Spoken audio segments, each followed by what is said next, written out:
예수님께서 우리에게 가르쳐 주신 산상수훈 또는 산상설교라고 합니다. 이 말씀을 이제 예수님께서 우리에게 행해 주셨는데, 오늘 우리는 이제 이 마태복음 5장, 6장, 7장까지의 내용을 앞으로 당분간 살펴보도록 할 겁니다. 예수님께서 마태복음 4장 23절에서 예수님의 사역을 이렇게 정리했습니다. 가르치시고 전파하시고 치유하셨다라고 말씀을 하셨는데요. 이제 그 가르치시는 사역이 5장, 6장, 7장을 통해서 나타나게 되어집니다. 그리고 8장부터 9장을 통해서 예수님의 치유하는 사건들을 우리는 보게 될 겁니다. 이 마태복음 5장을 통해서 그리고 6장과 7장을 통해서 우리에게 예수님께서 보여주고자 하시는 것은 우리가 어떠한 삶을 살아야 되는지 이를 가르쳐주고 있습니다. 무엇을 믿어야 되는지에 대한 교리적인 것을 가르치기보다는 이 5장, 6장, 7장을 통해서 천국 백성으로서 하나님 나라의 소유된 자로서 어떠한 자격을 갖춰야 되고 어떻게 살아야 되는지 우리에게 행동 지침을 가르쳐주고 있다라고 하는 겁니다. 그러면서 오늘 읽었던 1절과 2절은 바로 산상수훈의 설교의 가장 서론적인 부분입니다. 1절과 2절을 읽고 나서 설명하고 나서 우리에게 이제 3절부터 바로 예수님의 설교가 이어지는 것을 볼 수 있습니다. 예수님께서 행했던 설교가 행해지고 있는 상황을 잠깐 설명한 후에 바로 이어서 3절부터 예수님의 설교가 바로 이어지고 있는 것을 볼 수 있습니다. 그것은 우리의 행동이 어떠해야 되는지 그리고 어떤 삶을 우리가 살아야 되는지를 가르쳐 주고 있다라는 겁니다. 말라기 4장은 말라기 4장을 통해서 이제 모든 구약 성경이 끝나는데 4장 6절에 저주로 끝납니다. 그러나 예수님의 사역은 축복으로 복으로 시작하고 있다는 사실입니다. 심령이 가난한 자는 복이 있나니 애통하는 자는 복이 있나니 온유한 자는 복이 있나니 이와 같이 복이 있음에 대하여 설명하고 있고 그 복을 우리가 받아 누리도록 우리를 이끌어가고 있다는 사실을 보여주고 있다는 겁니다. 우리는 축복을 받을 수 있는 자격을 가진 사람들로서 이 땅을 어떻게 살아야 되는지 보여주고 있다라고 하는 겁니다. 또한 당시의 종교 지도자들이었던 바리새인들과 이 예수님의 산상수훈이 어떻게 다른지 우리에게 극명하게 보여주고 있는 내용 또한 이 설교 가운데 있다는 겁니다. 당시 바리새인들은 내적인 의에는 관심이 없었습니다. 그저 외적인 의를 찾았고 그 외적인 것에 관심이 많았다는 겁니다. 바리새인들은 손을 씻는 결례, 시체를 만지거나 나병 환자를 만졌을 때 부정하게 된다는 사실을 알고 깨끗게 하려고 하는 그와 같은 것에 치중하고 있었다는 겁니다. 그러나 우리 예수님은 5장, 6장, 7장을 통해서 우리의 내적인 부분들을 설명하고 있습니다. 여자를 보고 음욕을 붓는 자마다 음욕한 자라고 했고 음행하는 자라고 얘기했고 또 형제에 대하여 미워하고 노하는 자에게 심판이 임하는 자라고 얘기합니다. 살인자와 같은 심판을 받게 될 것에 대하여 말씀하고 있습니다. 그러니까 예수님은 어떤 우리의 예적인 행동보다는 우리의 마음속에 일어나는 그 마음에 더욱더 치중했다라고 볼 수 있습니다. 또한 바리새인들은 죄를 어떤 행동을 통해서 짓는 죄를 보았다면 예수님은 우리의 마음의 문제로 보았습니다. 죄를 짓는 것 또한 우리 마음속에 일어나는 분노, 마음속에 짓고 싶은 욕망들이 죄의 근본이라고 설명하고 있다라고 볼 수 있습니다. 또한 바리새인들은 남들에게 보여주기 위해서 행동하는 것을 아주 좋아했습니다. 그래서 그들은 구제하는 거 있어서도 나팔을 길게 불고 사람들을 불러 모아서 내가 이렇게 선한 일을 하고 있습니다. 그리고 생색을 내고 내세웠죠. 근데 우리 예수님은 하시는 말씀이 왼손이 하는 걸 오른손이 모르게 하라. 도저히 불가능하죠. 그만큼 은밀하게 하라는 거죠. 어떻게 왼손이 하는데 오른손이 모를 수 있겠습니까?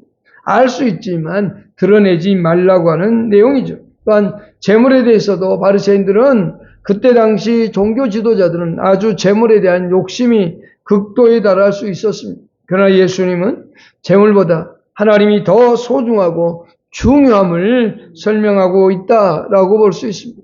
또한 바리새인들은 남들의 잘못을 비판하고 정죄하는 것을 좋아했지만 예수님은 비판하는 그 비판으로 너희도 비판을 받게 될 것이다 라고 말하고 있다는 사실입니다. 그러니까 이 산상수훈은 예수님의 가르침과 바리새인들의 가르침이 얼마나 큰 차이가 있는가를 우리에게 극명하게 설명해 주는 설교이기도 한다는 겁니다.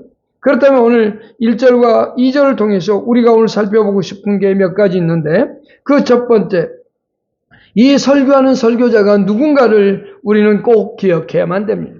이 예수님께서 마태복음 5장을 설교하면서 이 설교가 누가 행하고 있는가를 아는 것, 그건 대단히 중요합니다. 누구의 말씀인가가 대단히 중요하겠죠. 마태복음 5장 1절을 이렇게 시작합니다. 우리 한번 읽어보겠습니다. 마태복음 5장 1절을 같이 읽겠습니다. 시작.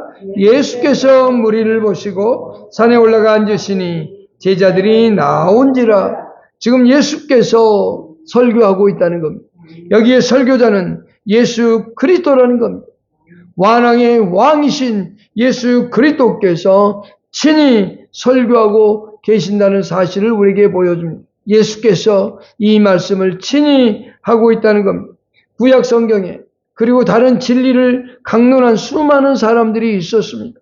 그러나 그들보다 더 뛰어난, 세상에서 가장 뛰어나신 분인 예수 그리스도께서 지금 설교를 하고 있다는 사실입니다. 당시 바리새인들하고는 비교할 수도 없는, 그리고 이사야, 예레미야 선지자보다 훨씬 뛰어나신 그분께서 설교를 하고 있다라는 겁니다. 그 설교를 하고 계신 예수님에 대하여 우리는 이 설교자에 대하여 네 가지로 생각해 볼 수 있습니다. 첫 번째, 예수 그리스도는 지성적인 설교자였다는 겁니다. 그는 모든 것을 아시고 있었습니다. 우리에게 무엇이 필요한지, 우리에게 어떤 것이 있어야 되는지, 어떤 것이 주어지면 그 성도들이 좋아하는지 그 누구보다도 잘 아시는 분입니다. 왜냐? 요한복음 3장 34절에 의하면 이런 말씀이 있습니다.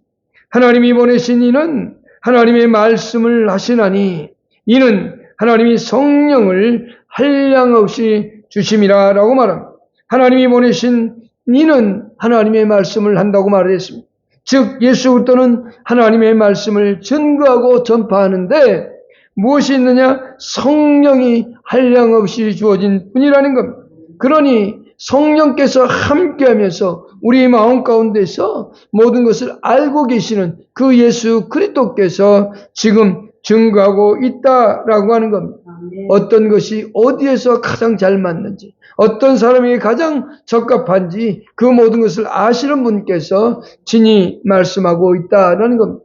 예수 그리스도께서 행하셨던 2000년 전의 그 산상설교가 오늘 살아가는 우리들에게도 동일하게 필요한 말씀임을 말씀하고 있다라는 겁니다. 두 번째, 예수 그리스도는 바로 권능 있는 설교자라고 말하고 있습니다. 마태복음 7장 29절에서 이는 그 가르치시는 것이 권세 있는 자와 같고라고 말하고 있습니다. 예수 그리스도는 권세와 능력을 가지신 분이라고 말하고 있습니다. 또한 사도 요한복음 4장 29절에서 나의 행한 모든 일을 내게 말한 사람을 와보라 이렇게 말합니다. 이는 그리스도가 아니냐라고 말합니다.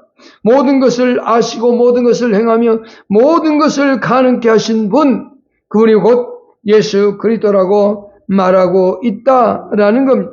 그분이 말씀하시는 그 말씀들은 모든 것이 이루어지며 행하게 되어지는 모든 것들이라고 말합니다.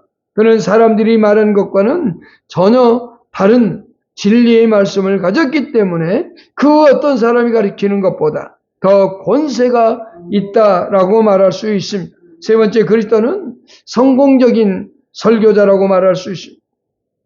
그분은 영혼들을 회개시키는 능력을 가지고 계십니다. 그래서 성경은 우리에게 이렇게 말합니다. 요한복음 10장 42절에서 그리하여 거기서 많은 사람이 예수를 믿으니라 라고 말입니다. 주의나 수준에 상관없이 높은 수준의 사람들도 예수를 믿었다라고 요한복음 12장 42절에서 말하는데 관리 중에도 그를 믿는 자가 많대라고 말합니다. 왜 그럴까요? 예수 그리스도 안에는 은혜를 머금은 분이었고 또한 그분 속에는 성령이 충만했고 그분 속에는 권세가 있는 말씀을 선포하는 자였기 때문에 언제나 그는 실패함이 없었다라고 하는 사실. 언제나 그는 함께 계시는, 하나님과 함께 계시며 하나님의 능력으로 복음을 전했던 분이기 때문에 결코 실패하지 않으시는 분이라는 사실. 또한 네 번째, 예수 그리스도는 설교자로서 합법적인 설교자임을 우리에게 말씀하고 있습니다. 요한복음 8장 18절에서 그는 이렇게 말하고 있습니다. 나를 보내신 아버지도 나를 위하여 증언한다라고 말입니다. 나를 보내신 아버지, 즉 하나님으로부터 이 땅에 보내셨고 그 보내신 하나님께서도 이 예수를 증언하고 있기 때문에 예수 그리스도는 가짜가 아니라 진짜였고 합법적인 설교자였음을 우리에게 말하고 있습니다. 그는 거룩한 자로서, 그는 하나님의 보내심을 받은 자로서 이 땅에서 복음을 전하는 일에 최선을 다했던 분이라고 말할 수 있습니다. 즉 예수 그리스도는 지성적이고 권능이 있으며 또한 성공한 설교자며 합법적인 설교자로서 이 세상의 그 누구보다도 뛰어난 설교자였다라는 겁니다. 유일한 하나님이시면서 또한 이 땅에 오신 인간으로의 모습을 가진 만왕의 왕이신 예수님께서 친히 하신 말씀이기 때문에 이 땅에 있는 어떤 누구보다도 뛰어난 설교자임을 우리는 잊어서는 안 됩니다. 예수 그리스도는 하나님의 영광스러운 아들이면서 또한 중보자라는 사실 또한 우리는 기억해야만 됩니다. 하나님께서 그를 통하여 이루실 놀라운 일들을, 하나님의 뜻을 가장 잘 아는 분이 바로 예수 그리스도입니다. 그분께서 우리에게 지금 이 산상수훈을 설교하고 있다는 사실을 우리는 잊어서는 안 됩니다. 두 번째, 산상수훈에 지워지고 있는 이 배경을 우리는 살펴보아야만 됩니다. 예수 그리스도를 통해서 주어진 이 하나님의 말씀이 우리에게 주어지고 있는데 마태복음 5장에서 이렇게 말합니다. 예수께서 무리를 보셨다라고 말씀하고 있습니다. 예수님께서 지금 무리를 보시고 이 말씀을 증거하고 있다는 겁니다. 이 배경 또한 아주 중요한 의의를 갖고 있다는 겁니다. 마태복음 4장 25절에서 예수님을 따르는 수많은 무리가 있었습니다.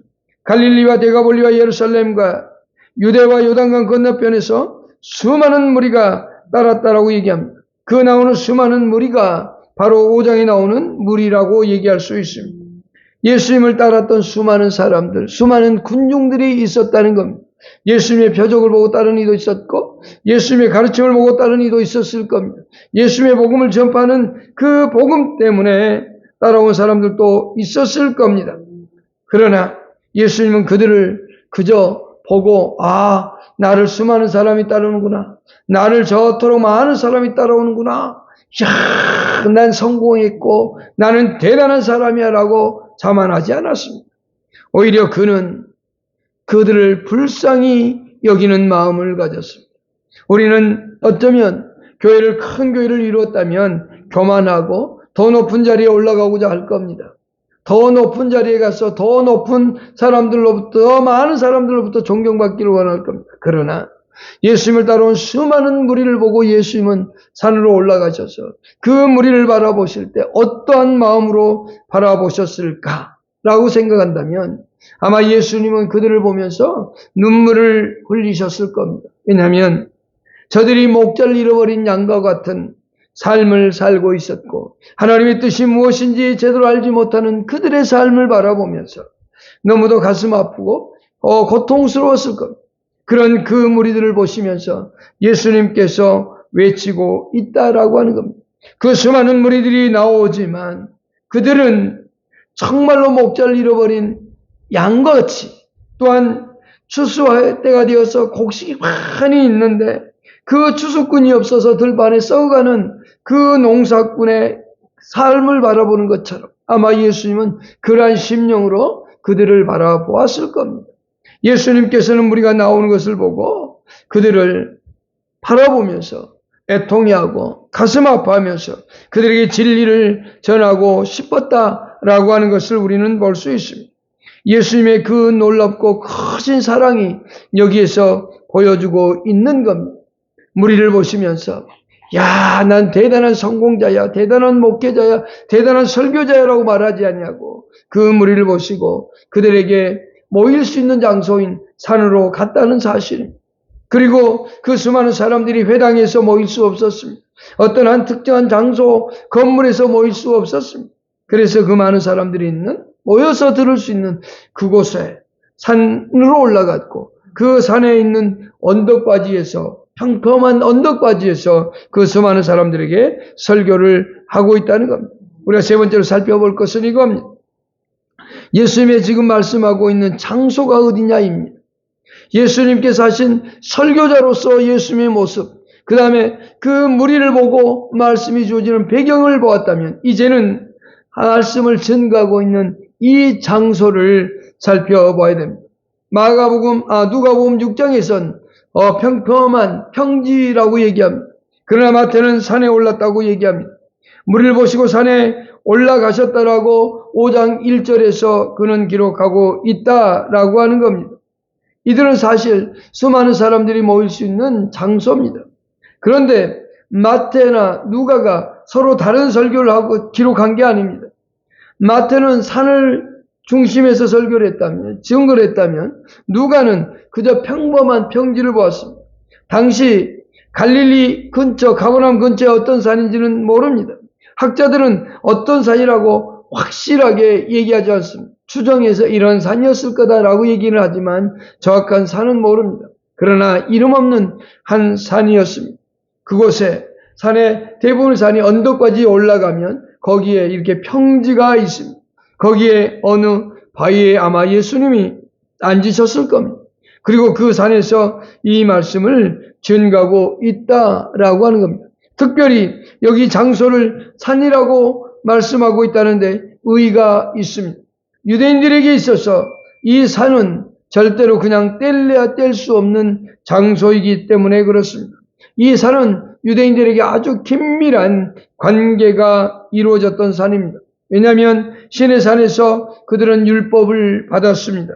그리고 시온산은 교회를 상징한다고 믿고 있었고, 또한 갈보리 언덕은 예수님의 구속의 사건과 관련이 있고, 올리브산은 부활하신 주님께서 승천하신 곳이기 때문에 그렇습니다.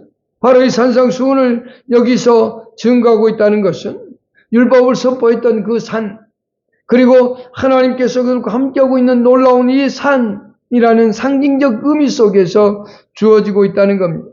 그런데 중요한 것은 율법을 선포했던 신의 산이 아니라 그저 이름 없는 평범한 산이라고 하는 사실에서 우리는 하나님께 감사를 드릴 수 있습니다.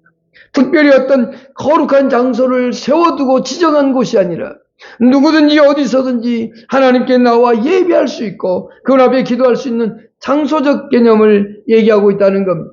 유대인들은 거룩한 장소를 아주 신성시했습니다. 그리고 당시 바리새인과 서기관들은 높은 자리에 앉아있고자 했습니다.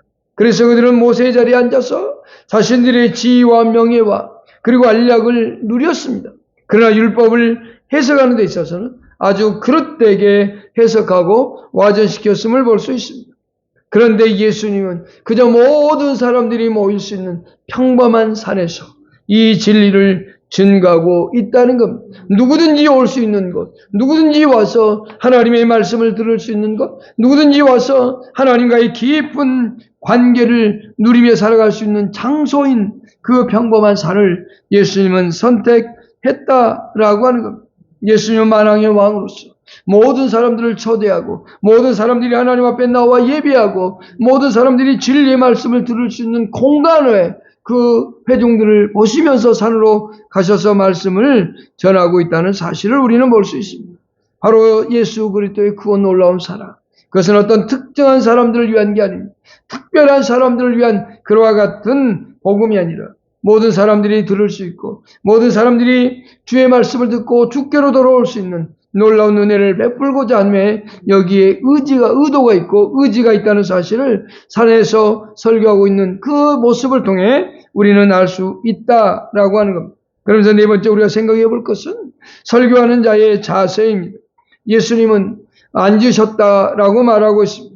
마태복음 5장 1절에 예수께서 무리를 보시고 산에 올라가 앉으시니라고 되어 있습니다. 즉 앉아서 말씀을 선포했다라는 겁니다.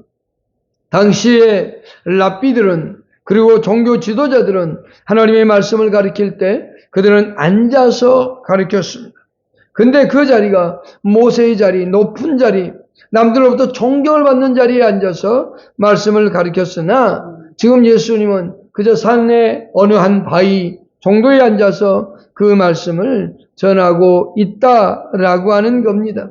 그저 평범한 자리입니다. 그러나 그 평범한 자리가 예수 그리스도께서 앉아 계시니 심판자의 자리요, 권세자의 자리요, 입법자의 자리인 겁니다. 만왕의 왕의 보좌인 겁니다.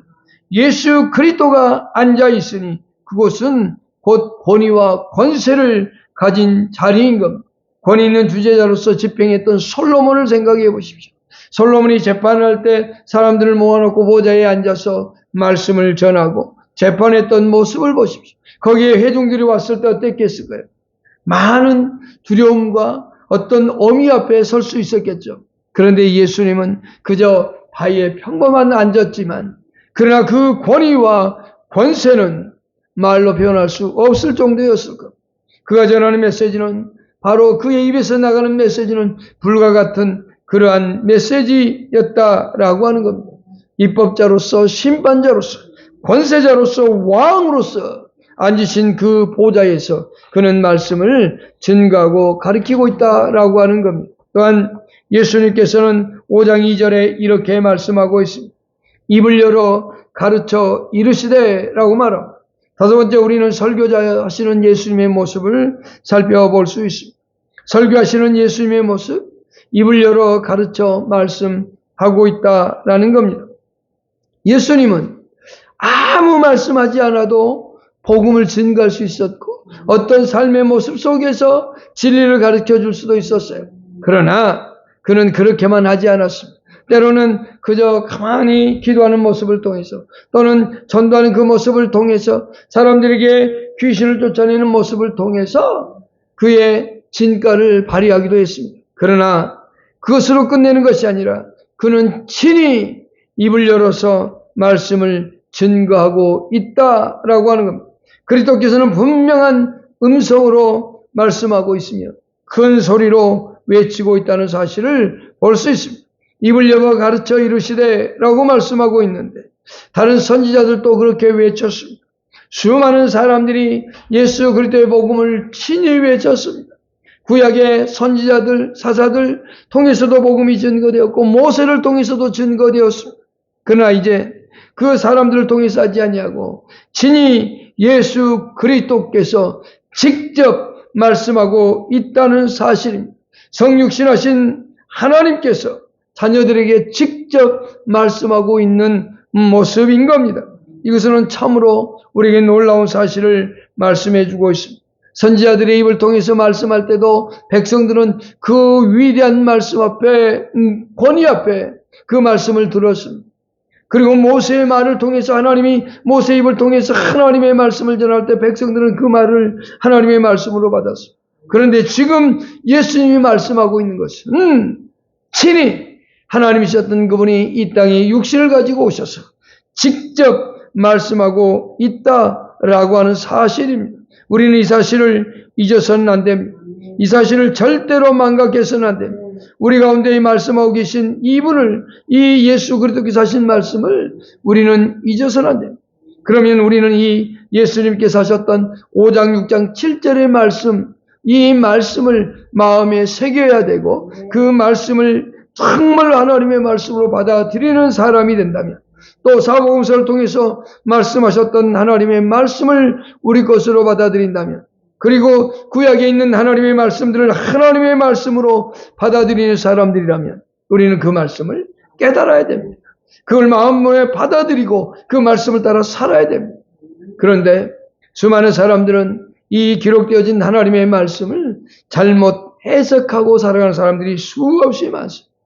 우리가 그렇다면 이 말씀을 바르게 받고 바르게 이해하려면 어떻게 해야 되느냐? 시편 119편 18절에서 다윗이 얘기했듯이 내 눈을 열어 주의 법의 귀한 것들을 보게 해달라고 기도했던 것처럼 오늘 우리는 기도해야 된다는 사실, 예수님께서 입을 열어 말씀을 선포했듯이 이제는 우리의 마음을 열어서 하나님 그 말씀을 내 마음판에 새기게 해달라고 그것을 기도해야 된다는 사실을 잊어서는 안 돼요.